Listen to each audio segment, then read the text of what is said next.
The incense hung heavy in the funeral hall, curling smoke over rows of white chrysanthemums. My hands trembled as I placed the wreath I had bought with my own savings. That's when I heard it. Hushed voices slicing through the grief. She just wants attention. Throwing money around doesn't change. She's still a beggar. Before I could breathe, my uncle rose from the front row, his voice booming for everyone to hear. Why is this beggar here? She didn't belong when he was alive, and she doesn't belong now. Dozens of eyes turned, their stares burning holes in me. My chest tightened, but inside my bag lay a folder, proof that every flower, every service, every inch of soil was paid in my name. What I did next would silence an entire funeral. If your own family called you a beggar at your father's funeral, what would you have done? My name is Claire. I'm 30 years old, and on paper my life looks impressive. Financial analyst at a mid-sized firm in Boston, stable salary, a modest apartment with a view of the Charles River. I should feel proud. And yet, the truth is that none of it has ever been enough for my family. Picture this. My condo walls lined with carefully chosen art prints, the faint hum of the city outside, the steady tick of a clock I bought with my first bonus. Work, success, loneliness. That was my reality. I learned early that achievements didn't translate into love. Every time I shared news about a promotion, my mother would shrug. You're still single. Your brother's the one carrying the family name. At family dinners, I was seated at the edge of the table as if my career and my presence were an afterthought. And yet, despite the sting of their indifference, I kept showing up. I kept trying. Maybe, deep down, I believed that one day my worth would be undeniable. That if I poured myself into work, into savings, into security, I'd finally hear the words I craved. We're proud of you. But life has a way of testing the fragile.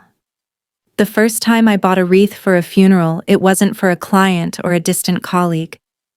It was for my own father, the man who, unlike the rest, never dismissed me outright. He wasn't perfect, but he'd squeeze my shoulder and whisper, "Don't let them get to you.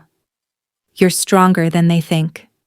That's why, when illness struck, I stepped in quietly, paid bills, covered prescriptions, wrote checks no one else even knew about. I told myself it wasn't about recognition, it was about honoring him. Still, part of me hoped they'd finally see. Instead, I found myself here, at his funeral, the scent of lilies mixing with cigarette smoke from the back door, whispers of beggar, cutting deeper than any knife. The irony gnawed at me. Beggar? I had worked through nights, built savings, and budgeted down to the dollar. If anything, I had given more than I could afford. But in their eyes, none of it mattered. Money didn't cleanse the stain of being unwanted. I clenched the strap of my bag tighter. Inside was proof, contracts, receipts, papers signed in my name. The very ground beneath my father's coffin belonged to me. And yet, I still stood there, heart hammering, wondering if I'd ever be enough. One image seared into my mind, the circle of white flowers on my wreath. Perfect, symmetrical, unyielding, a ring of remembrance, a ring of exile. It mirrored my life, always present, always silent, always pushed to the outer edge. That night, staring at the ceiling of my apartment, I asked myself a question that would haunt me. Was I selfish for wanting them to acknowledge me, or was I selfish for even showing up, knowing they'd never change? I grew up in a house where silence was louder than praise. My earliest memory of inequality wasn't a beating or a scream, it was the way plates were set at dinner. My brother Daniel always received the larger portion, the first serving of meat, the bigger slice of cake. I got the leftovers. And if I asked why, my mother would snap. He's the son. Don't compare yourself from childhood. I understood my place. Support, but never shine. Exist, but never expect. When I was 8, I won a school art contest. The teacher praised my drawing of a lighthouse, its beam cutting through storm clouds. I ran home, trophy in hand, eager for approval. My father smiled softly and patted my hair, but my mother only scoffed. Art won't feed you. Daniel has real potential. Daniel had done nothing that week except flunk a math test. It wasn't just the trophies. It was birthdays where his gifts were bicycles and gadgets, while mine were sweaters 2 sizes too large. Christmas mornings when his stocking overflowed and mine hung limp. I told myself it didn't matter. That one day I'd prove them wrong. But that yearning carved a hole in me, a hunger deeper than food, the hunger to be seen. The few moments of warmth came from my father. Late at night, when the house was quiet, he'd sit by the kitchen window, smoke curling in the dark. I'd join him, legs swinging from the chair. He'd whisper, "Don't let their words decide your future. Keep your papers safe, Claire. One day the papers will speak louder than they do." At the time, I didn't understand. I thought he meant schoolwork, grades, maybe a degree. But years later, when I signed my name on contracts for hospital bills and burial plots, I finally heard the echo of his warning. Papers would outlast gossip. Proof would outlast poison. Still, the damage of those years shaped me. I grew cautious with emotions, frugal with money, meticulous with work. Every dollar I earned was tracked, every achievement logged, because I believed that if I had receipts, no one could deny me. But deep down, a softer voice lingered. What if even proof isn't enough? That question haunted me through college, through my first job, through the nights I ate instant noodles to save for tuition. Daniel partied, failed classes, and borrowed money he never repaid. Yet at home, the narrative stayed the same. He's our pride. Claire's just Claire. I became an expert at swallowing words, at smiling through exclusion. I pretended it didn't hurt when relatives praised my brother while ignoring the degree framed on my wall. And yet, every slight added kindling to the fire.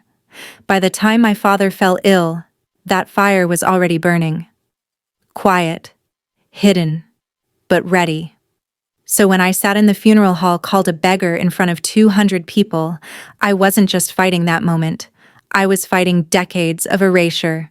And for the first time in my life, I wasn't sure if silence would save me or destroy me. The day of my father's funeral was cold, the kind of chill that seeped into your bones. I arrived early, clutching the wreath tighter than I meant to. My name wasn't on the program. My seat wasn't marked. When I asked quietly where I should sit, my mother's sister barely glanced at me. The back, somewhere out of the way. So I stood near the door, wreath in hand, while relatives streamed in, nodding politely to Daniel, offering condolences to my mother, and brushing past me like I was invisible. Some didn't even make eye contact. The service began. Organ music filled the air, solemn and heavy. I tried to focus on the casket, polished oak, brass handles shining. Every detail had been chosen carefully, paid for by me. Yet no one acknowledged it. Instead, I overheard my cousin whispering to another guest, "She's just here to parade like she mattered." Beggars crave sympathy. My jaw clenched. The word hit like a slap, pulling me back to childhood dinners where I fought for scraps. The irony burned. I had paid for the soil, the coffin, the flowers, yet to them, I was still the beggar. Then came the moment that split the air open. My uncle, my father's own brother, rose to speak. At first his voice quivered with grief, but then his eyes narrowed at me. He jabbed a finger in my direction. "Why is she here? Why is this beggar standing among us?" The room stilled. 200 mourners turned, their faces blurred into one mass of stares. Some shocked, some entertained, some silently agreeing. My mother didn't stop him. Daniel didn't defend me. Instead, my brother leaned forward, his voice low but sharp. Maybe if you'd visited more, you wouldn't feel the need to buy your way in. Heat rushed to my cheeks. The injustice rattled through me. Buy my way in? They had no idea how many checks I'd written. Hospital bills, oxygen tanks, the very cemetery plot beneath my father's coffin. My signature sealed it. Yet in this hall, I was the intruder. I thought of my father's words, whispered years ago in the dark kitchen. Keep your papers safe, Claire. One day, they'll speak louder than words. The folder in my bag felt heavier than ever, but fear held me back. This was a funeral, my father's last goodbye. If I spoke, would I be honoring him or shattering his memory with scandal? My pulse pounded. My throat burned with words I couldn't release, so I stayed silent. And silence became its own betrayal. Every time someone shook Daniel's hand, every time another relative whispered about me, the weight grew. Grief mixed with humiliation, coiling into rage. I wanted to scream, to hurl the receipts at their feet, to force them to see me. Instead, I sat there, small, clutching the strap of my bag, pretending their words didn't pierce me. But deep inside, a vow was forming. If they wanted to erase me, they would have to erase the truth. And the truth was written, signed, stamped, and undeniable. For now, I swallowed it. But I knew this wasn't the end of the fight. I sat frozen on the hard wooden pew, my uncle's words echoing long after he returned to his seat. Beggar. The syllables clung to the air like smoke. My body went rigid, but my hands shook so violently I pressed them between my knees to hide the tremor. I told myself to breathe, to keep still, to let the insult pass. This was my father's funeral, not a battleground. But my chest burned as if the oxygen had been stolen from the room. Grief and rage collided inside me. Grief for my father, whose love was quiet but steady. Rage for the family that turned his farewell into my humiliation. My heart begged me to stand, to defend myself. My head whispered, "Don't. You'll look like the villain. Let them win this one." I bowed my head, hiding tears as the pastor read the eulogy. Each word blurred, my mind lost in static. What did I want more? To preserve dignity, or to claim my place? I tried to shrink into the shadows, but whispers followed me like a curse. She shouldn't have come, always desperate for attention. Her own mother doesn't even want her here. That last one stabbed deepest. Because it was true. My mother sat in the front row, spine rigid, eyes forward, never once looking back at me. Not even a glance. Not even acknowledgement that I was her daughter. The weight of it pressed me down. I remembered birthdays where she forgot to light candles, graduations where she never showed. And now, even in death, she denied me. I closed my eyes, clutching the strap of my bag. The folder inside pressed against my thigh, sharp edges digging into my skin. Proof. My only weapon. My father's voice echoed in my memory. One day, the papers will speak louder than words. But I didn't move. Not yet. My courage faltered, my throat tight. I thought, if I speak now, I'll ruin everything. They'll call me shameless. They'll twist it into more proof that I don't belong. So I sat in silence, swallowing the fire until it burned my insides raw. When the final hymn played, people rose to their feet. Daniel placed a steadying hand on my mother's arm, guiding her forward like the dutiful son. Guests murmured condolences, their voices a blur. No, one came to me. I followed at a distance as the casket was carried out. My heels clicked softly against the tile, each step echoing the truth. I was unwanted, unseen, unwelcome. At the graveside, as dirt was shoveled over the coffin, I let one tear slip down my cheek. I whispered under my breath so quietly no one could hear. Dad? They called me a beggar. What should I do? The wind rustled the wreath I had laid, a circle of white flowers trembling in the cold. For a moment I thought I heard his voice in the breeze. Don't let them bury you too. I stood there, hollow and trembling. And yet, somewhere beneath the ache, a spark caught. I didn't know it then, but that spark would ignite into something unstoppable. The graveside silence cracked as soon as the last clump of earth hit the coffin. My uncle, the same man who had called me a beggar, stepped closer to the crowd, his voice rising above the rustle of coats and the wail of wind. It's shameful, he said, jabbing a finger at me as if I were a stain on the day. She stands here pretending to grieve, but we all know she just wants to show off. Throwing money around doesn't buy a family, it doesn't change what she is. The word hung unspoken, but everyone knew. Beggar. My pulse hammered in my ears. My mother stayed still, expression carved from stone. Daniel smirked faintly, as if he'd been waiting for this public execution. A few cousins nodded in agreement. Others shifted uncomfortably, avoiding my eyes. One aunt touched her rosary, lips pressed tight, torn between faith and family loyalty. That was the moment I saw it, how deeply the roles were cast. They weren't just insulting me. They were protecting their hierarchy. In their story, Daniel was the chosen one, my mother the matriarch, and I, the outcast. I could almost hear the narrative forming in whispers. She tried to buy her way in. She'll never belong. I clenched my fists, nails digging crescents into my palms. The smell of damp earth and lilies wrapped around me, choking. Every nerve screamed to speak, to pull the folder from my bag and slam it into their faces. But another voice, quieter, poisoned by years of dismissal, hissed back, "Don't. You'll look desperate. You'll prove them right."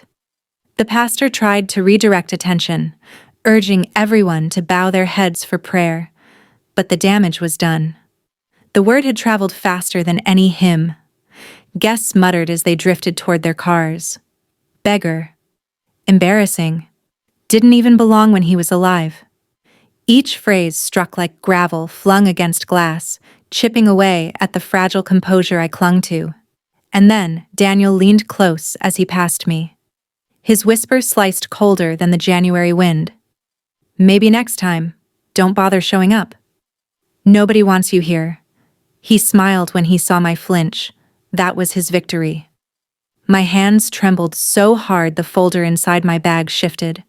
The edge of the manila cover peeked out, mocking me, daring me. Contracts, receipts, proof. For weeks, I had carried it like armor, but armor is useless if never worn. Rage boiled beneath my skin, the kind that doesn't fade but crystallizes, sharp and cutting. My throat tightened until I could barely swallow. Was this all I would ever be?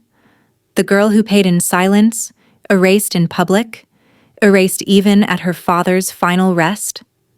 For one heartbeat I saw myself giving in, walking away, letting them write me out of the story. But then I remembered my father's hand on mine, the low rasp of his voice in the kitchen.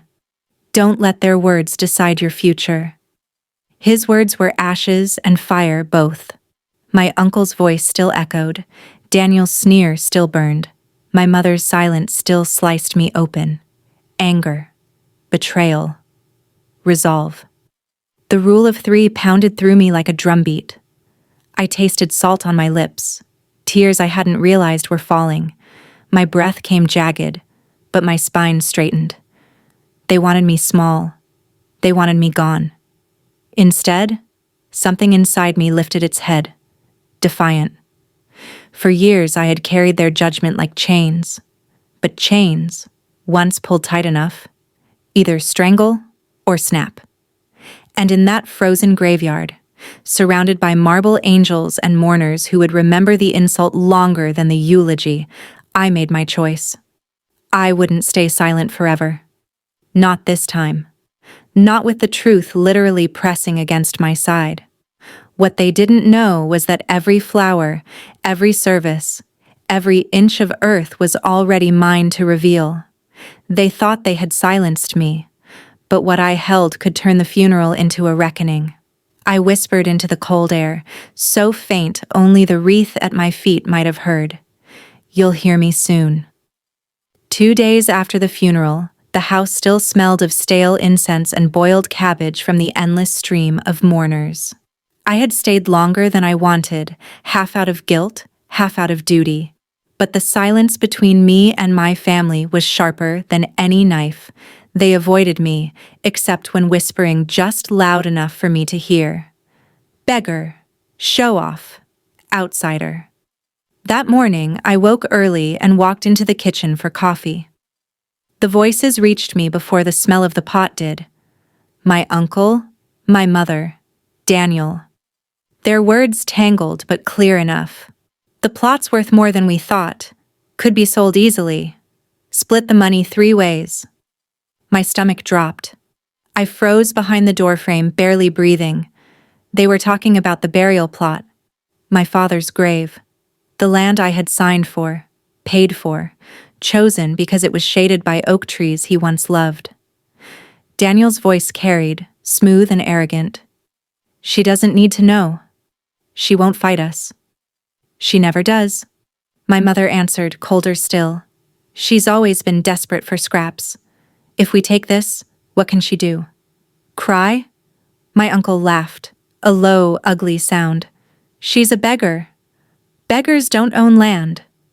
The mug in my hand nearly slipped. My pulse raced in my throat. They thought the papers didn't exist. They thought I hadn't kept every receipt, every contract, every notarized document in that folder pressed against the bottom of my bag. Proof that the soil above my father's coffin bore my name, not theirs. For a moment I staggered back, bile rising in my throat. Was this what family meant? To take even the ground from beneath the dead, so long as it profited them? I pressed against the wall, eyes shut, listening to them scheme. They talked of calling a realtor discreetly, of flipping the plot in weeks, of dividing cash as if it were nothing more than a stack of poker chips. And then, Daniel laughed, she'll never know until it's gone. And even if she does, who'll believe her? That sentence split me wide open. For years I had swallowed their lies, let their words erase me, let their silence define me. But this wasn't just an insult. This was theft. This was betrayal at the rawest level. The air thickened, heavy with the smell of burnt coffee. I backed away, heart slamming, and stumbled into the small room my father had once used as an office. My hands shook as I pulled the folder from my bag. The papers inside rustled like dry leaves. Deed to the burial plot, receipts from the funeral home. Every signature was mine. I stared at my own name printed in black ink, a quiet weapon I had carried without knowing how soon I would need it. My father's words came back with brutal clarity. Keep your papers safe, Claire. One day they'll speak louder than words. I sank into his chair, the leather cracked from years of use. My chest rose and fell like I had run miles. Anger surged, but so did fear. Could I really stand against them? Could I endure being called shameless in front of everyone again? Yet the truth was simple. If I stayed silent, they would erase even my father's grave. He would lie in soil claimed by liars. That thought burned hotter than any shame. I traced my finger over the deed. For the first time, the word beggar didn't sting the same, because beggars don't own land. Beggars don't buy coffins. Beggars don't hold folders thick with proof. They thought I was powerless. But power was stacked neatly in my hands, page after page. Resolve crystallized inside me. I would not let them sell my father's rest like a piece of real estate. I would not let them erase me again. And as I closed the folder, one thought solidified, sharp as glass. They had no idea who they were dealing with. That night, I couldn't sleep. The house was silent, but in my mind the voices kept replaying.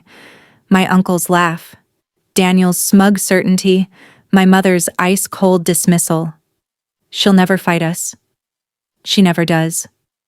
Their words pulsed louder than the ticking clock on the wall. I lay on the couch in my father's old office, the folder on my chest like a weight. Every time I closed my eyes, I saw dirt falling on the coffin, heard the word beggar echo across the funeral hall. For hours I wrestled with myself.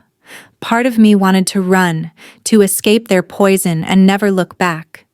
If I sold my condo, moved states, disappeared into a new life, maybe I could bury them as deeply as they had buried me.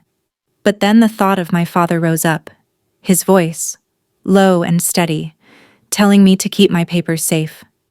If I abandoned this, I wouldn't just be letting them rob me, I would be letting them rob him, his rest, his dignity, his memory. I sat up, the folder sliding into my lap. My fingers traced the edges of the papers. Proof, power, protection. And yet, even with it in hand, doubt gnawed at me. What if they twisted it? What if they turned everyone against me again? My stomach clenched at the thought of standing in front of relatives, neighbors, even strangers, and hearing whispers of shameless or attention-seeking. Wouldn't silence be safer? But safety had already cost me too much.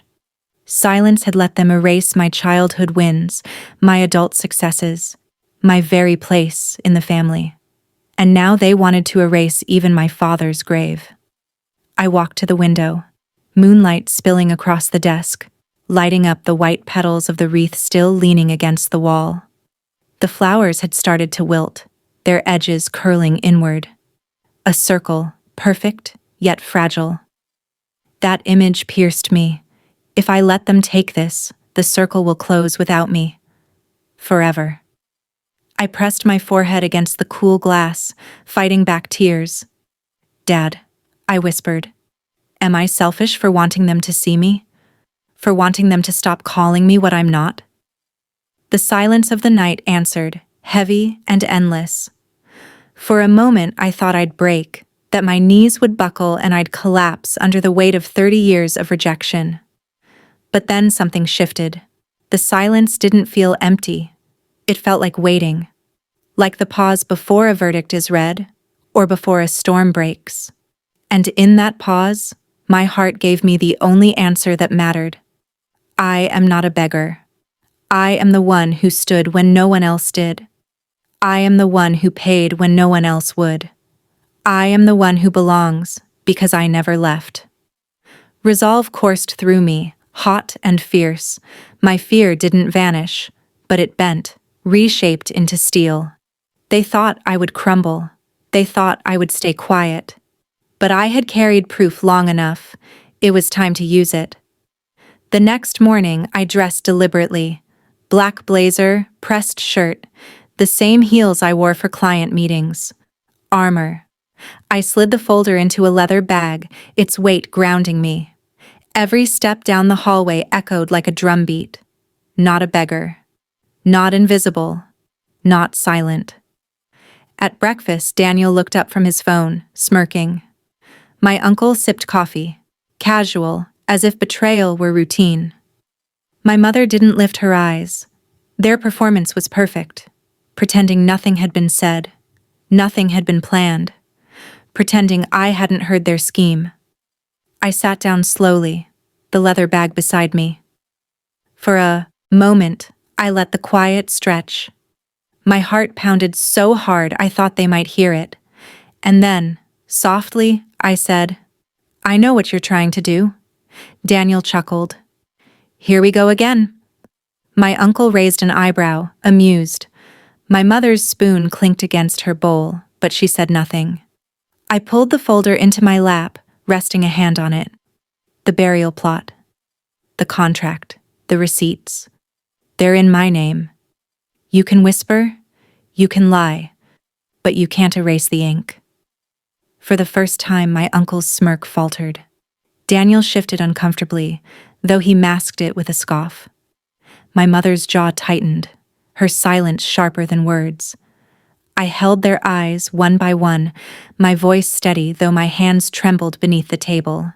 You called me a beggar. But beggars don't buy coffins. Beggars don't pay for flowers. Beggars don't sign deeds to land. The words rang louder than I expected, filling the kitchen with something I had never brought before. Authority. My uncle leaned forward, voice low and threatening. You wouldn't dare make this public. I let the corner of the folder peek out, manila edge catching the light. My pulse raced, but I didn't flinch. Try me. Silence fell, the kind that carried weight, the kind that said lines had been crossed and war declared. That was the moment I knew my choice was made. I wasn't going to walk away.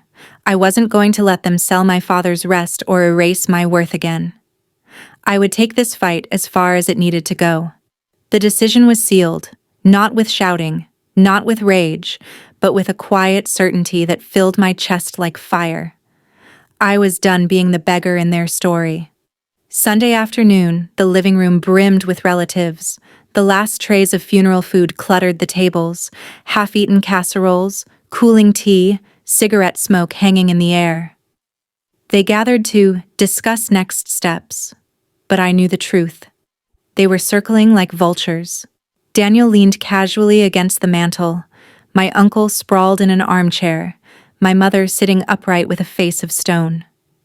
Their voices overlapped. Talk of costs, of dividing assets, of doing what's best for the family. Not once did anyone say my name. I stood at the edge, bag at my side, heart pounding against my ribs. My palms sweated, but I tightened my grip on the folder inside. For days, I had trembled in silence. Today, silence ended. Daniel's voice cut across the room. We'll need to resell the cemetery plot. It was a mistake picking that location anyway. Too expensive. My uncle nodded eagerly. Exactly. Better to liquidate while the value holds. We'll use the money for mother's care. His eyes darted toward me, daring me to object. My throat burned. I stepped forward. The plot isn't yours to sell. The room stilled. Heads turned. The hum of the refrigerator suddenly sounded deafening. My mother blinked once, slow and dismissive. Claire, she said, her tone dripping with disdain. This isn't your concern. I took another step. My knees threatened to buckle, but my voice held. It is. Because the deed is in my name, Daniel barked out a laugh, sharp and cruel. In your name? Don't be ridiculous. You couldn't afford it. My uncle leaned forward, sneering. More lies to get attention. You're pathetic. The word pathetic seared through me, but it didn't stop me. With deliberate motion, I opened my bag and pulled out the folder. Pages rustled like a storm as I laid them on the coffee table. Receipts, contracts, the deed. Each document is stamped, signed, and dated. My name is in bold letters across the top. Look, I said, my voice cracking but firm. Every flower arrangement, every service, the coffin, the burial plot, all of it paid for by me. The silence that followed was electric. My uncle's jaw tightened, color draining from his face. Daniel snatched a paper, scanning it with disbelief. This can't be real. It's real, I said. My voice steadied, gaining power with every word. While you were too busy whispering, I was writing checks. While you called me a beggar, I was the only one making sure Dad had a dignified farewell. For the first time, I looked directly at my mother. Her lips parted slightly, the faintest flicker of surprise crossing her face before she masked it with cold contempt. Even if you did, she said slowly, airing it like this is disgraceful. You've humiliated us all. My chest heaved. Rage and hurt surged, but beneath it, clarity bloomed. No, I said. What's disgraceful is calling your own daughter a beggar while she pays for everything. What's disgraceful is trying to steal from the dead. Murmurs rippled through the room. Cousins shifted uneasily. One aunt whispered, "She has the papers." Another cousin muttered, "I didn't know she paid." The balance of the room tilted, power shifting grain by grain. Daniel slammed the papers down. So what? You think this makes you one of us? You think money buys you respect? My hand shook as I gathered the documents back into the folder, but my voice was sharp. No, respect is earned, And I've earned more than every single one of you combined. The words hit like thunder. My uncle swore under his breath. My mother looked away, refusing to meet my eyes. For once, Daniel had no ready insult. The room crackled with tension, the air thick and heavy. My heart raced, but I felt taller, straighter, more solid than ever. For years they had silenced me, but here, now, the truth stood undeniable. And yet, beneath the triumph, another realization simmered. This wasn't over. My uncle's clenched jaw, Daniel's narrowed eyes, my mother's icy silence. They weren't surrendering. They were recalculating, waiting for another strike.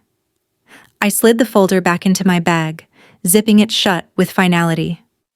Try to sell the plot, I said, quietly. See what happens. Every signature, every check has my name. You can't erase me anymore. The words hung in the stale air like a verdict. No one spoke. No one dared. I turned to leave, my heels clicking on the wooden floor, each step echoing like a declaration. My pulse still hammered, but the fire inside had steadied into something stronger. This was just the beginning. I left the living room with the weight of 24 eyes burning into my back. The papers in my bag felt heavier than ever, not because they burdened me, but because they had just shattered the story my family tried to write. For a moment, standing in the hallway, I thought I'd won. But as I lingered near the front door, I heard it. The low murmur of voices behind me. They thought I was gone. They thought I couldn't hear. My uncle's growl was unmistakable. She won't stop. She's using those papers like a weapon. If we don't act fast, she'll drag us through the mud. Daniel's reply was harsher. Then let her. Let her embarrass herself in front of everyone. People already see her as desperate. We'll spin it. We'll make her look like the shameless one.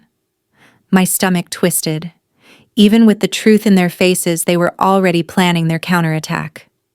I closed my eyes, leaning against the wall. I wanted to scream, to storm back in and throw every receipt in their faces again. But something told me rage wouldn't win this battle. Strategy would. That night, I drove back to my apartment in the city. The skyline blinked with cold lights, glass towers reflecting the moon. My condo had never felt so quiet, but not empty. Charged, like the calm before a storm. I spread the documents across the table, smoothing each page flat. Deed, receipts, funeral contracts. Each one gleamed under the lamplight like evidence waiting for trial. My mind replayed every insult. Beggar, outsider. She never fights back. And I realized that up until now, they had been right about one thing. I never fought back. I always swallowed, always shrank, always let silence protect me. But silence hadn't protected me at all. It had only fed them. For hours I paced the apartment. Part of me still longed to retreat, to vanish, to let them rot in their bitterness without me. But then I thought of my father, lying in the ground I had bought, the ground they wanted to sell like it meant nothing. That image was gasoline poured on fire. If I stayed quiet now, I wasn't just betraying myself. I was betraying him. By dawn, I had made my decision. This wasn't just about family anymore. This was about justice. This was about showing them, and myself, that my worth wasn't negotiable. I pulled out my laptop and began scanning the documents one by one. My fingers shook, but my resolve didn't.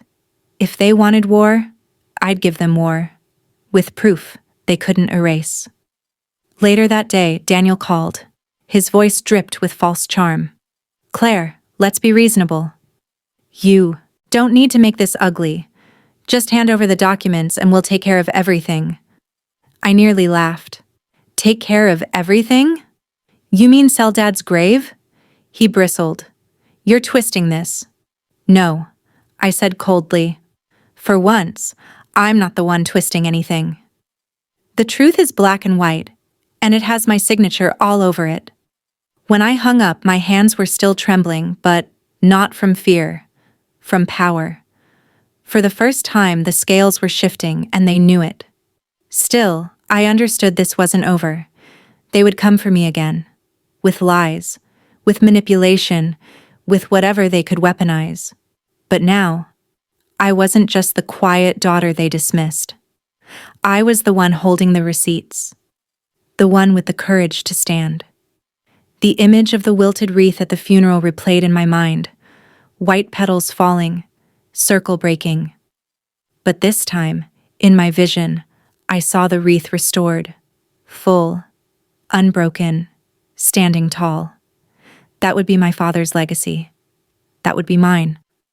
I walked to the mirror, staring at my reflection. My eyes were red-rimmed, my hair a mess, but beneath the exhaustion was steel. I whispered to the woman in the glass. They called me a beggar. But beggars don't hold deeds. Beggars don't fight back. I am not what they named me. I never was. And in that whisper, a vow was sealed. This was no longer just about surviving their cruelty. It was about rewriting the story, from the girl erased to the woman who refused to vanish. The storm was coming, and this time, I would be the one to unleash it. If your own family tried to sell your father's grave, would you stay silent? Or would you fight back with every paper, every receipt, every ounce of truth? Comment below and tell me, whose side would you be on? By Monday morning, I had rehearsed every possible scenario in my head. Fear still gnawed at me, but determination outweighed it. I gathered the folder, now neatly organized, and walked into a lawyer's office downtown. The receptionist looked up as I approached. My voice didn't tremble this time. I need to protect what's mine. The attorney flipped through the documents with steady eyes. These contracts are airtight. The deed is legally yours. If they try to sell or transfer the property, it's fraud. His calm certainty washed over me like fire-hardening steel. If they push this, you have every right to take them to court. Walking out, I felt taller, as though the city streets themselves bowed open for me. For once, the law was on my side, not twisted by whispers or hierarchy. Papers, proof, power. That evening, the family gathered again at my mother's house. I entered carrying not just grief, but resolve. Conversations died as I stepped into the room. My uncle's scowl deepened. Daniel leaned back with false bravado. My mother's eyes flickered cold and dismissive. I placed the folder on the table, sliding out the deed with deliberate precision. This, I said clearly, is not negotiable. Dad's grave stays untouched. The land is mine. Any attempt to sell it will be met with legal action. Daniel scoffed. You wouldn't dare drag family into court. I met his eyes without blinking. Try me. The silence that followed was different this time, not the silence of dismissal, but of recognition. They knew I meant every word. My uncle shifted in his chair, fists clenched but lips tight. My mother looked away, her face unreadable, but her shoulders had stiffened. I pressed on, my voice steady and sharp. You called me a beggar. You said I didn't belong. But the only reason Dad had the funeral he deserved is because I refused to stay silent. If you ever try to erase me again, I won't hesitate to show every receipt, every signature to the world. For years, I had begged for their approval. Now I demanded their respect. My aunt, who had barely spoken all week, whispered softly, almost to herself. She did pay. I saw the florist's bills. Her name was on them. A murmur rippled through the room. For the first time, I wasn't alone. The balance of power shifted with every passing second. They had underestimated me, thinking silence meant weakness, but silence had ended. I gathered the papers back into the folder, the sound of pages snapping into place like a gavel striking wood. This isn't just about money, I said. This is about truth. And the truth doesn't beg. When I left the room, the air felt different, charged, unsettled, but changed. They hadn't apologized, but they hadn't laughed either. They hadn't called me a beggar. They hadn't dared. And for the first time, I walked out not as the erased daughter, but as the woman who forced them to see. The days after that confrontation blurred together, but for once, the silence didn't crush me. It cleared space. For years, my life had been defined by what they called me: beggar, outsider, mistake. Now, for the first time, those words bounced off. I still heard them in echoes, but they no longer pierced. I booked a session with a therapist, something I'd put off for years because I'd convinced myself I was fine. Sitting in that small office, the smell of lavender diffusing through the air, I finally let the dam break. I spoke about birthdays forgotten, graduations ignored, and insults whispered at funerals.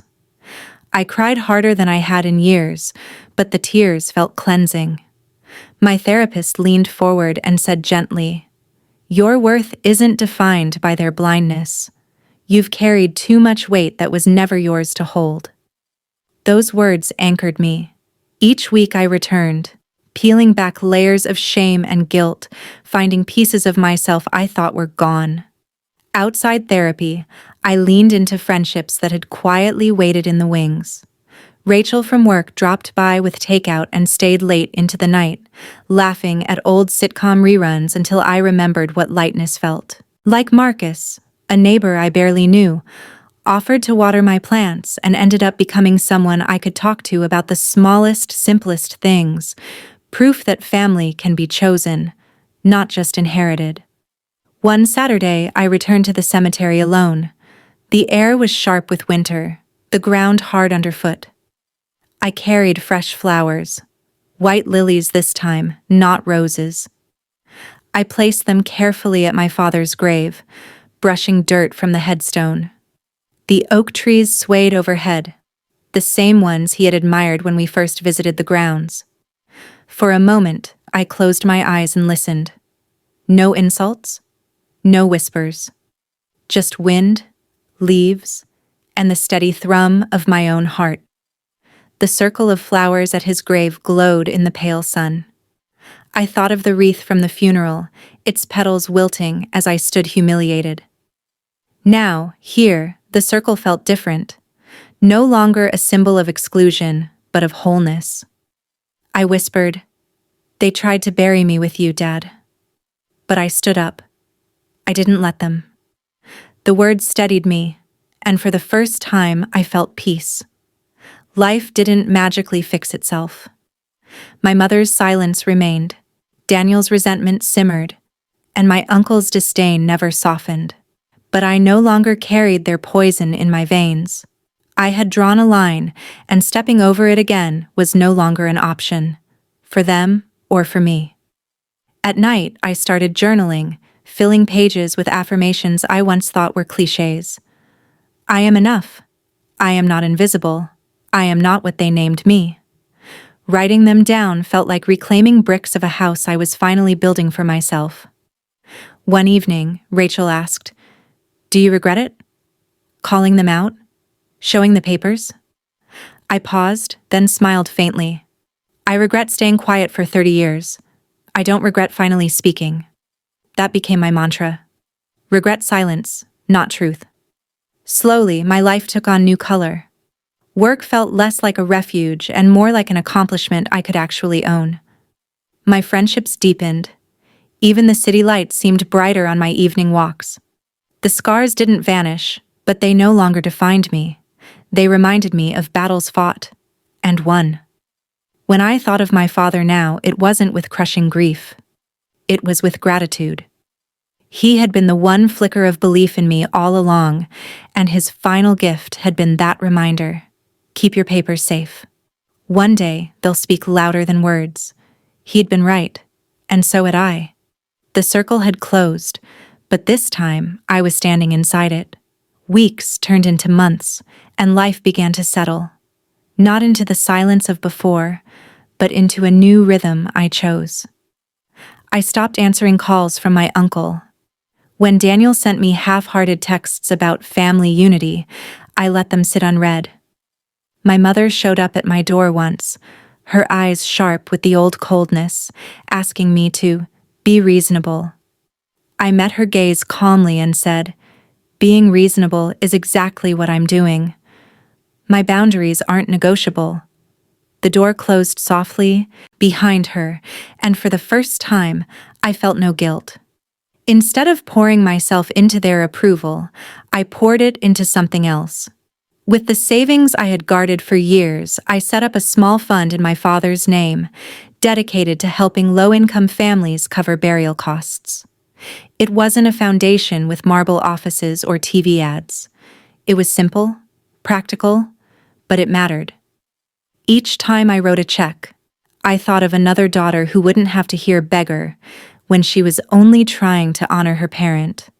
Turning pain into purpose became my quiet rebellion. My friendships became my anchor. Rachel teased me out of isolation with weekly dinners. Marcus helped me repaint my apartment, laughter bouncing off fresh walls as sunlight streamed in. Slowly, I realized that family wasn't defined by bloodlines, but by respect, loyalty, and choice. And I finally allowed myself to choose.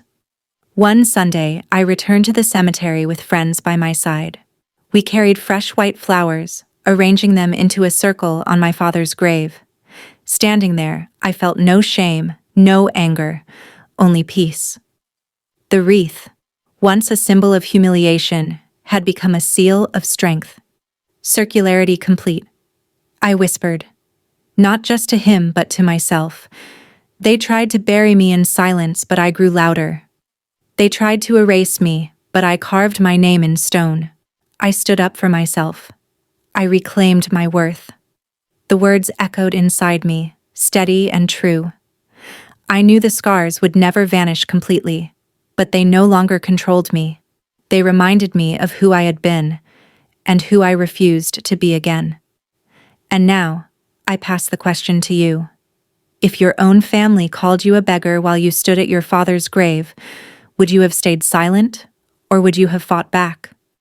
Share your story. Drop it in the comments. Tell me, are you on the side of silence, or the side of truth? Because one thing I've learned, blood doesn't make a family. Respect does. And your worth is never defined by their blindness. It's defined by your courage to stand. When I look back now, I see two funerals. The first was the one my family tried to bury me in, an unmarked corner seat, whispers of a beggar, eyes that cut deeper than knives. The second was the one I created, where proof silenced lies, where dignity was restored, where I stood not as their victim but as my father's daughter, unshakable and whole. It took years of silence for me to understand that silence was never protection. It was a surrender.